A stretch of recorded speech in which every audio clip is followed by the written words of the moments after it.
Hey, bonjour tout le monde. Donc, on va parler aujourd'hui de générateurs solaires et qu'est-ce qu'on peut faire avec ça.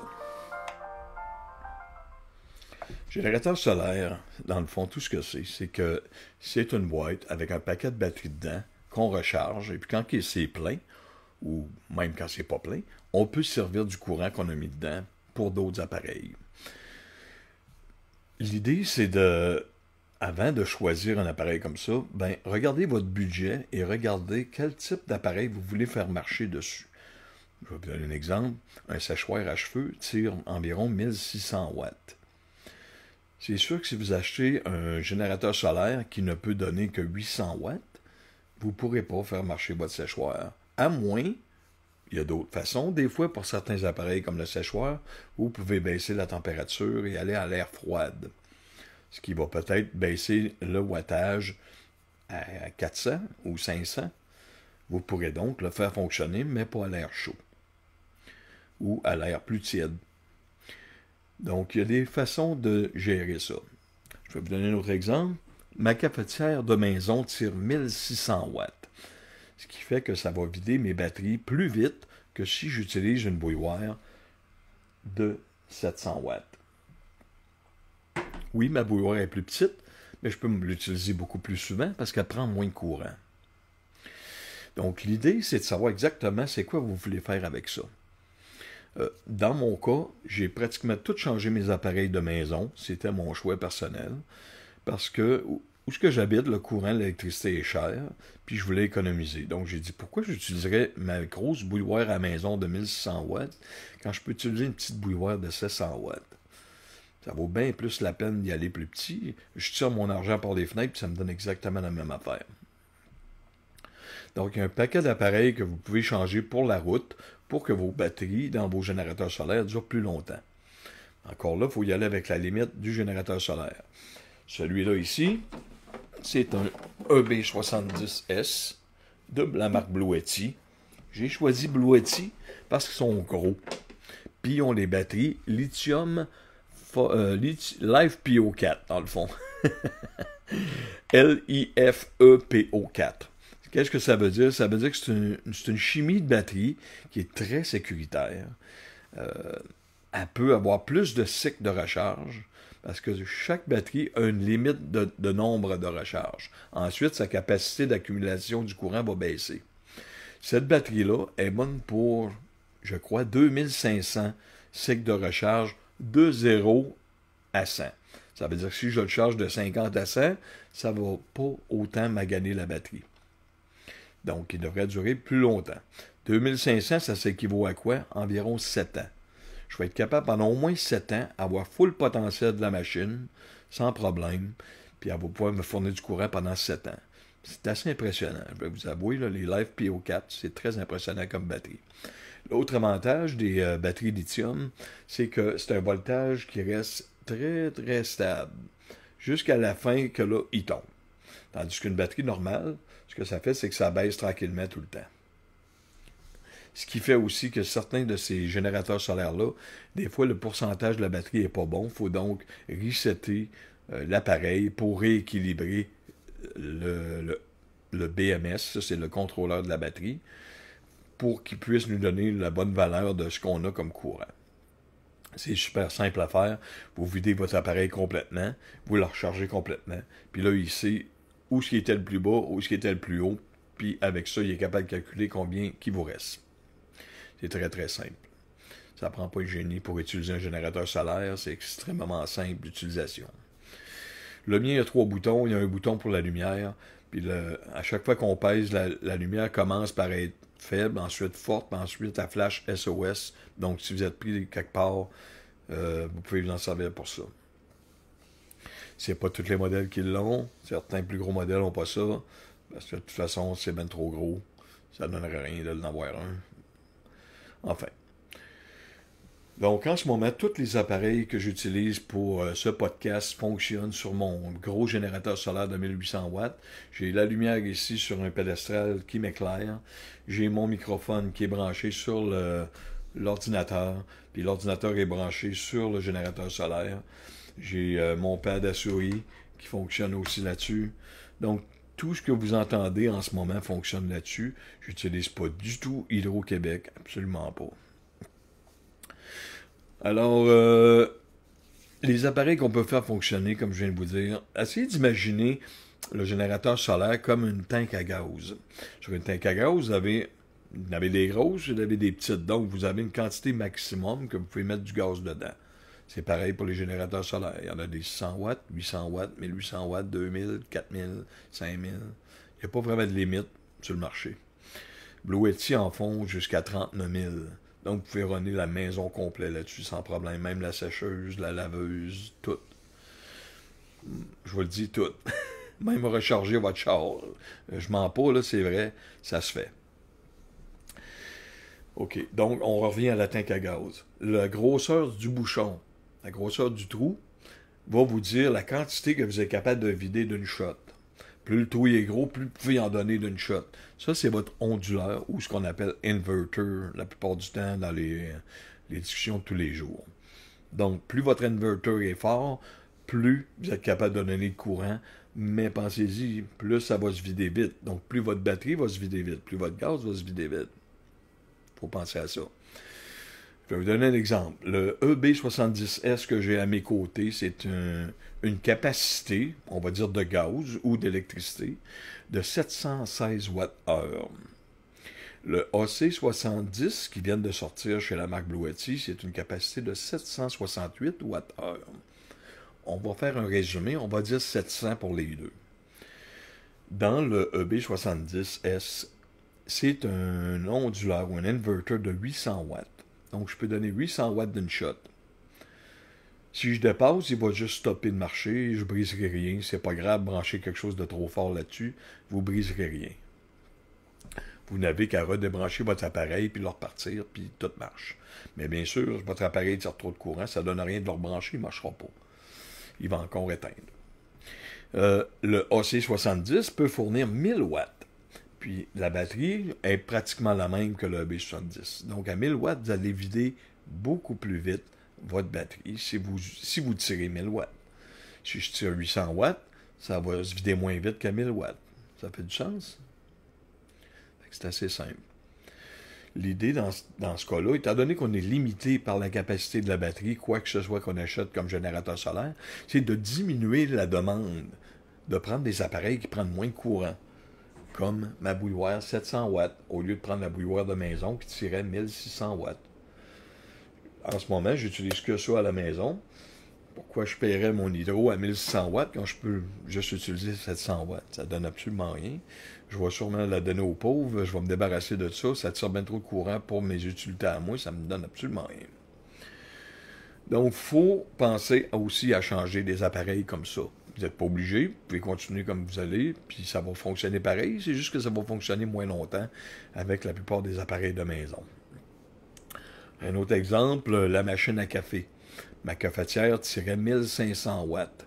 J'en ai acheté, c'est une 12 tasses. J'en ai acheté une plus petite, elle tire que 700 watts. Elle fait juste 2 tasses à la fois, mais je vis seul en ce moment, donc c'est pas grave, malgré que j'ai mon amoureuse. On vit encore séparément, mais ça s'en vient. Alors, l'idée encore de ça, c'est comment je vais recharger ça, puis est-ce que ça charge vite? Est-ce que ça charge vite? Ça dépend comment vous allez le charger. Le B70, c'est un plus vieux modèle. Il y a une boîte, il y a un adaptateur à l'extérieur que vous branchez sur le courant, et puis ça charge environ à 200 watts. Donc, c'est assez long. Ça va prendre un bon 4 heures le remplir sur le courant de la maison ou sur une génératrice à gaz avec inverter. Si vous rechargez solaire, ça va plus vite, de la façon que c'est conçu, mais ça dépend du nombre de watts que vous rentrez. Si je rentre juste 100 watts, ça va être long, ça va sûrement prendre la journée au complet. Si je rentre 200 watts, ça va prendre la moitié de la journée. Ça va doubler, ça va rapetisser mon temps de moitié. Si je mets 300 watts, ben ça va peut-être me prendre juste 5 heures. Mais il faut quand même y aller avec la limite que l'appareil peut prendre comme entrée de courant. Comme celui-là ici, mon EB70 peut prendre maximum 28 volts DC. Faut donc regarder ce que le panneau, avant d'acheter des panneaux, il faut vraiment regarder c'est quoi le maximum que ces panneaux-là vont me donner. Et puis, il ne faut pas le dépasser, sinon vos panneaux ne vous serviront à rien. Vous ne pourrez pas les utiliser sur votre générateur solaire.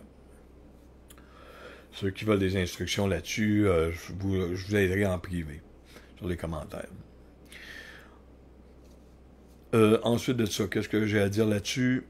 Plus vous avez de panneaux, mieux que c'est. Ça va charger plus vite, mais il faut aussi du soleil. Donc, il y a plusieurs façons qu'on peut le charger. On peut le charger avec une génératrice à gaz, on peut le charger avec l'hydro de la maison. Moi, ce que je fais, je les charge avec l'hydro de la maison quand mon hydro est à une heure où le courant coûte le moins cher. Parce que j'utilise beaucoup mes générateurs solaires à la maison. Par exemple, pour couper ma pelouse, j'ai une tondeuse électrique. Donc, je me sers de mon générateur solaire, puis je l'ai rechargé quand l'hydro était à son moins cher. Donc, je chauffe pas mal, au lieu de payer full prix pour couper mon gazon. Puis ça, c'est 24 heures de temps, parce qu'une fois qu'il est chargé, quand même que le courant d'hydro est rendu cher à cette heure-là, je le branche pas sur l'hydro, je le branche sur le générateur solaire que j'ai chargé moins cher. Donc, je paye moins cher de mon courant. J'utilise les drills à batterie, je peux les recharger solaires. C'est fantastique, je vous dis, là, pour sauver de l'énergie, ça marche très, très, très bien. Bien sûr, si vous avez un petit générateur solaire, vous allez sauver un petit peu. Si vous avez un plus gros générateur solaire, vous allez sauver plus. Mais il faut avoir des panneaux pour gérer l'énergie, pour en avoir assez pour le remplir assez vite. Parce que si j'y vais avec juste un panneau de 100 watts pour recharger mon gros de 1800 watts, je ne rechargerai probablement pas ça en une journée. Il va peut-être me falloir 2 journées, puis espérons que le lendemain, il n'y a pas trop de nuages. Puis peut-être même que ça va me prendre une 3e journée. Donc, il faut avoir assez de panneaux. Plus vous allez gros en générateur solaire, plus ça va vous prendre de panneaux, si vous voulez aller vite, surtout sur la route. Alors, voici les défis. Quand vous êtes sur la route, puis vous avez un générateur solaire, contrairement à une génératrice à gaz. Une génératrice à gaz, quand il n'y a plus de gaz, c'est simple, on en remet, on recrinque, puis hop, le courant y revient. Avec ça, c'est pas comme ça, c'est une batterie qu'il faut recharger. Donc, si vous prenez tout votre courant durant la journée, avant le souper, ben là, si le souper arrive puis votre générateur solaire est bas, vous n'aurez plus assez de soleil pour le recharger assez pour la nuit. En tout cas, tout dépendant de vos besoins. Il faut réfléchir à comment on gère notre énergie quand on a ça. Parce que c'est pas comme une tank à gaz qu'on a juste à remplir puis ça repart. Ça prend du temps à charger.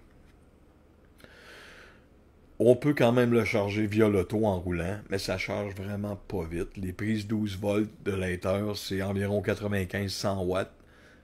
Donc, si vous avez un 700 watts heure à remplir, ça va être une route d'au moins 8 heures avant que ça soit plein. Juste pour vous dire une idée, là. On va parler des vraies affaires. Il y a des trucs pour changer ça. On peut acheter des adapteurs qui transforment votre courant d'alternateur dans l'auto en 24 volts. Donc, ça va charger 2 fois plus vite. Au lieu de vous prendre 8 heures, ça devrait peut-être vous prendre 4 ou 5 heures. C'est pas tellement cher l'appareil. Il faut juste connaître un peu ça pour pas mettre le feu dans le champ. Mais c'est assez simple pour quelqu'un qui connaît l'électronique pour brancher ces appareils-là. Vous faites simplement une autre prise, vous refaites des fils et puis vous reconnectez ça à votre générateur solaire. Puis ça va charger 2 fois plus vite en roulant. OK. Je vais vous laisser poser des questions dans les commentaires si vous avez quoi que ce soit que je n'ai pas expliqué clairement. Parce que ça, c'est improvisé. Comme je l'ai dit, j'ai essayé de prendre des notes, mais il y a tellement de détails, il y a tellement de façons de gérer ces appareils-là. Mais c'est simple. C'est simplement une boîte que vous pouvez brancher des appareils dessus de la maison, ou vous pouvez recharger tous vos appareils cellulaires, caméras, drones, n'importe quoi, des drills. Vous allez dans le bois, puis il n'y a pas d'hydro. Vous pouvez emmener ça avec vous, mettre le panneau solaire, ou si votre générateur solaire est assez gros, vous emmenez juste ça, vous branchez votre chargeur à batterie pour votre drill là-dessus, puis toute la journée, vous allez recharger votre drill, tout dépendant. Là, si vous êtes dans la construction, c'est sûr que vous allez vous en servir beaucoup. Vous risquez de peut-être avoir besoin des panneaux pour recharger votre générateur solaire. Oh, puis vous pouvez en même temps charger et utiliser en même temps l'énergie. Donc, vous n'êtes pas obligé d'attendre que votre générateur est plein pour l'utiliser. Ça, c'est pas mal cool. Ici, à la maison, je me sers de mon 1800 watts, et puis je vous le jure, il fait marcher mes lumières, il fait marcher mon frigidaire, il fait marcher ma TV de maison, il fait marcher mon routeur, mon téléphone sans fil, quoi d'autre, pratiquement tout est branché là-dessus. Ma cafetière, ma bouilloire, c'est fantastique. J'ai même acheté, pour vous dire, là, tellement que je trippe avec ces appareils-là, des petites lumières comme ça. C'est ça qui éclaire toute mon électricité dans la maison. Je paye plus d'hydro pour la maison, là, pour éclairer la maison. Ça me donne rien. J'achète ça. Ça se recharge. Ça vaut 30$ pour 3. Ils vendent ça sur Amazon. Je vous donnerai le lien pour ceux qui le veulent. Puis il y a différentes marques, différents modèles. Celui-là, il y a des sensors. Donc, quand vous passez devant, ça allume dans la maison. Vous vous déplacez dans la maison le soir.